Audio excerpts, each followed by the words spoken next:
the Arab population as a whole, the Palestinian population as a whole, as an inferior race. I mean, it doesn't get stronger than this.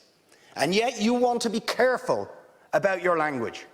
You're happy to correctly use the most strong and robust language to describe the crimes against humanity of Vladimir Putin, but you will not use the same strength of language when it comes to describing Israel's treatment of the Palestinians, when it is now being documented and detailed by two of the most respected human rights organisations in the world, and indeed has been alleged by dozens and dozens of non-governmental organisations, and to be honest, anybody who looks honestly at the decades of brutal, inhumane persecution of the Palestinians, successive assaults on Gaza, the annexation of their land and territory, the systematic application of apartheid rules, you don't want to even use the word apartheid.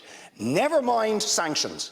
5 days sanctions against Putin and his thugs, 70 years of oppression by the Palestinians, and it wouldn't be, what was the word you used?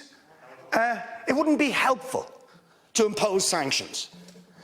Amnesty International are calling for Israel to be referred to the International Criminal Court for crimes against humanity. Will you support it? They are calling for targeted sanctions against Israeli officials who are perpetuating the system of apartheid, just exactly the same types of sanctions you've just initiated against Vladimir Putin. Will you support it?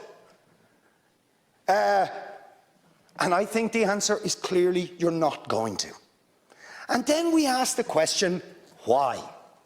Why?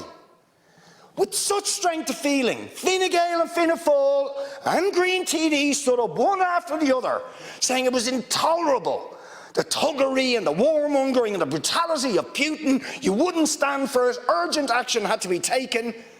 But we've got to be much more careful with the Palestinians.